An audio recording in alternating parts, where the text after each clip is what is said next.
ఇంకొక కేసు కూడా తన మీద హత్యాయత్నం కేసు పెట్టాడు.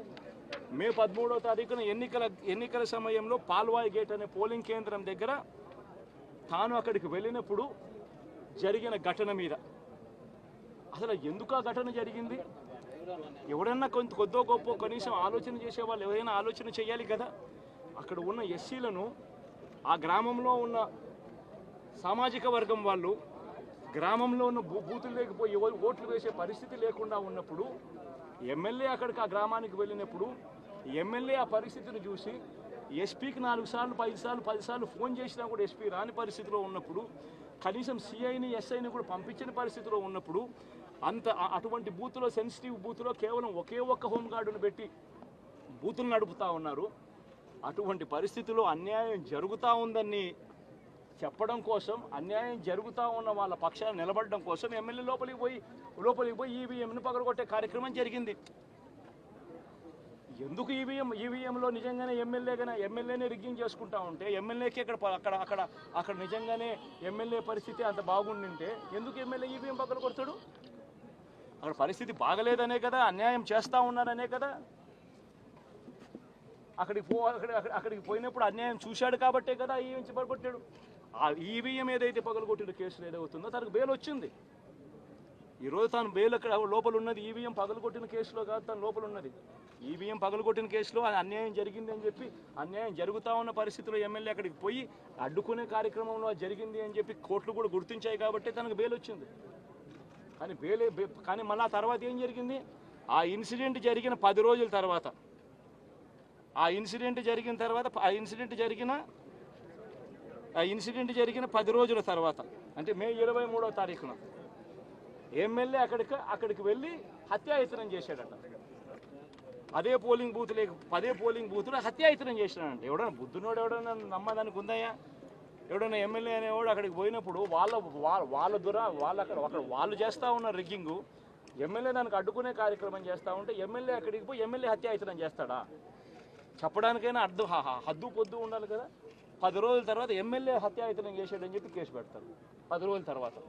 ఇప్పుడు నిజంగానే అటువంటి ఇన్సిడెంట్ జరిగిందంటే సిట్టు 17వ తారీఖు నుంచి, మే 17వ తారీఖు నుంచి 20వ తారీఖు లోపల మధ్యలో ఇచ్చిన రిపోర్ట్లో, ఆ సిట్లో అది చెప్పాలి కదా, ఇట్లా జరిగింది, ఎమ్మెల్యే అనే వ్యక్తి హత్యాయత్నం చేసే కార్యక్రమం చేశాడు అని చెప్పి రావాలి కదా. మరి ఎందుకు సిట్ రిపోర్ట్లో రాలేదు?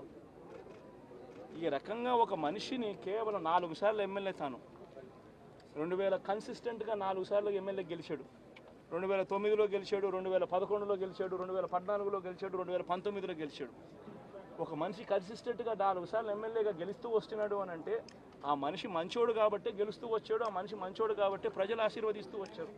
అటువంటి వ్యక్తిని తీసుకొని వచ్చి తప్పుడు కేసులలో ఈ మాదిరిగా బిగించడం ఎంత మటుకు ధర్మం? ఈరోజు ఒక్క రామకృష్ణారెడ్డి ఒక్క పరిస్థితే కాదు, రాష్ట్ర వ్యాప్తంగా ప్రతి గ్రామంలోనూ కూడా ఇదే కార్యక్రమాలు జరుగుతూ ఉన్నాయి. ప్రతి ఒక్కరూ కూడా వాళ్ళ స్థాయిలో రెడ్ బుక్స్ అని చెప్పి రెడ్ బుక్లు పెట్టుకొని ఉన్నారు. చంద్రబాబు నాయుడు స్థాయిలో చంద్రబాబు నాయుడు ఒక రెడ్ బుక్, లోకేష్ స్థాయిలో లోకేష్ ఒక రెడ్ బుక్, ఎమ్మెల్యే స్థాయిలో ఎమ్మెల్యే ఒక రెడ్ బుక్, మండల స్థాయిలో మండల నాయకుడు ఒక రెడ్ బుక్, గ్రామ స్థాయిలో గ్రామంలో ఇంకో రెడ్ బుక్, గ్రామ స్థాయిలో ఇంకో నాయకుడు, గ్రామ స్థాయిలో ఇంకో రెడ్ బుక్లలో పెట్టుకొని ఏం చేస్తూ ఉన్నారు? అతి దారుణంగా అన్యాయంగా ఆస్తులు ధ్వంసం చేస్తూ ఉన్నారు. రాష్ట్రం మొత్తం దాన్ని చూస్తూ ఉంది, కానీ ఎవడు మాట్లాడడం లేదు. పిన్నెల్లి ఆయన మీద ఒక హత్యాయత్నం, ఈవీఎం బాక్సులు బదలుగొట్టారన్న ఒకటి, ఇవన్నీ కూడా రికార్డెడ్గా దొరికినాయి. రికార్డెడ్గా దొరికిన తర్వాత అరెస్ట్ ప్రక్రియ అనేది ఎలా జరిగిందో మనందరికీ కూడా తెలుసు. ఆయనని తీసుకెళ్ళి ఆయన్ని పరామర్శించడానికి జగన్మోహన్ రెడ్డి అనే వ్యక్తి, ఒక మాజీ సీఎం, ఫస్ట్ తీసుకున్న ప్రోగ్రామ్ కూడా ఏంటంటే ఒక ఖైదీని వెళ్ళి కలవటానికని ప్రోగ్రామ్ తీసుకున్నారు. అది అతని ఇష్టం. అది కూడా ఏంటి, ఒక 25 లక్షల రూపాయలు ఖర్చు పెట్టుకొని అక్కడికి వెళ్ళి ఒక హెలికాప్టర్లో వెళ్ళారు, ఒక డబ్బున్నవాడు వెళ్ళాడు, తీసుకొని పెట్టుకున్నాడు. నేను ఇక్కడ ఏమంటానంటే, యాక్చువల్గా పిన్నెల్లి గారికి ఉన్న ములాఖాతులు టైం అయిపోయింది. ఓకే, అయిపోయింది కాబట్టి అయినా కూడా హ్యుమానిటీ గ్రౌండ్స్లో ఒక ఎక్స్-సీఎం రిక్వెస్ట్ చేస్తే పర్మిషన్ ఇచ్చాం, అవునా కదా? ఇంతకుముందు చంద్రబాబు నాయుడు గారిని అక్రమంగా జైల్లో పెట్టినప్పుడు కుటుంబ సభ్యులకి 3వ ములాఖాత్ ఇవ్వాలంటే ఇచ్చేవారు కాదు. కానీ ఈరోజు మేము ఏం చేసాము, అతను రిక్వెస్ట్ అంటే అతనికి పర్మిషన్ లేదన్న సంగతి కూడా తెలుసుకున్న తర్వాత కూడా అతను రెడీ అయ్యారంటే అక్కడ గలాటా సృష్టించడానిక? యాజ్ పర్ రూల్కి పైకి వచ్చి హ్యుమానిటీ బేసిస్ మీద ఇచ్చాం. అఫ్ కోర్స్ ఈరోజు మేము చాలామంది చెప్తున్నారు దండోపదండాలకు వెళ్తున్నారు, అలాగే వెళ్తున్నారు, ఇలాగ వెళ్తున్నారని.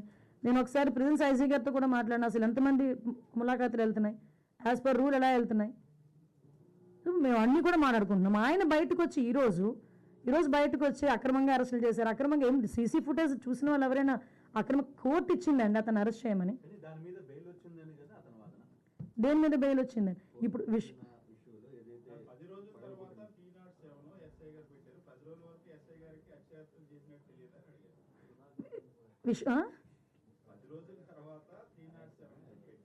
అవును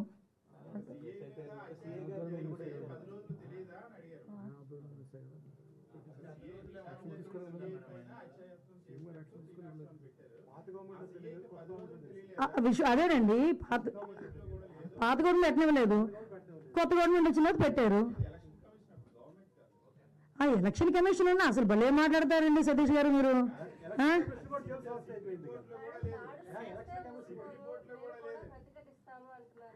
దాడులు ఎవరు చేశారు ఈ రోజుకి నాకు చెప్పండి, దాడులు ఎవరు చేశారు? దాడులు చేసినట్టు ఎక్కడైనా రికార్డెడ్గా ఉన్నాయా? ఎవరైనా కంప్లైంట్ ఇచ్చారా? ఏదైనా త్రూ రూల్ ప్రకారం చేస్తున్నాము. రూల్ ప్రకారం చేసేటప్పుడు దాన్ని కూడా దాడుల కింద మాట్లాడుకోవాలనుకుంటే మరి గత 5 సంవత్సరాలు చేసింది ఏమనుకోవాలి మేము? గత 5 సంవత్సరాలు చేసింది ఏమనుకోవాలమ్మా? స్టార్ట్ అయిన దగ్గర నుంచి మొదలు పెట్టారు కదా, ప్రజావేదిక కూల్చిన దగ్గర నుంచి మొదలు పెట్టారు కదా. మాలాంటి అందరి మీద కూడా 20 నా మీద ఒక 23 కేసులు, ఈవిడ మీద ఒక 7 కేసులు. ఏంటవన్నీ? మేము అవన్నీ కక్ష తీర్చుకోవాలని మేము మాట్లాడలేదు కదా. కక్ష తీర్చుకోవాలనుకుంటే వేరేగా ఉండేది. కానీ ఈ రోజుకి కూడా మేము పబ్లిక్ చెప్తున్నాం, చూపిస్తున్నాం, ఇది ఇలా జరుగుతుంది అని చూపిస్తున్నాం. దానికి ప్రతీకార దాడులు ఎక్కడ జరిగినాయని? ప్రతీకార దాడులు అంటే రెచ్చగొడుతున్నారా ఈరోజు వచ్చి?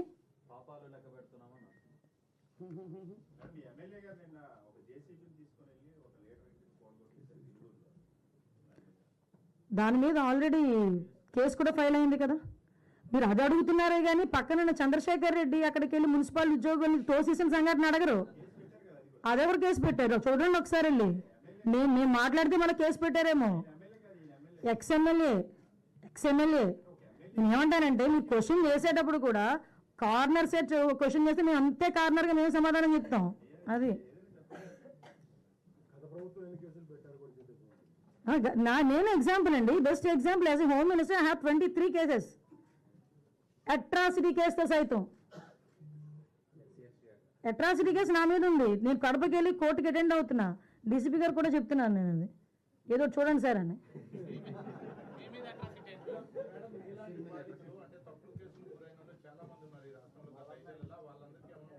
కంపల్సరీ సార్, ఏదైనా త్రూ లా ఏదైతే యాజ్ పర్ లా ఎలా అయితే వాళ్ళకి వెసులుబాటు వస్తుందో మేము అలా చేస్తాం డెఫినెట్గా. ఎందుకంటే అక్రమ కేసులు ఎవరు కూడా భరించాల్సిన అవసరం లేదు కదా. కొన్ని ఛార్జ్షీట్ వేసిన ఉన్నాయి, కొన్ని ఛార్జ్షీట్ వేయని ఉన్నాయి, చాలా ఉన్నాయి ఇష్యూస్ అన్ని. బట్ అన్నిటి మీద ఎంక్వైరీ చేస్తామండి. రీ ఎంక్వైరీ చేయించి అవి కానీ అక్రమం అని తేలితే కనుక వెంటనే ప్రభుత్వం నిర్ణయం తీసుకుంటుంది. Okay done, thank you.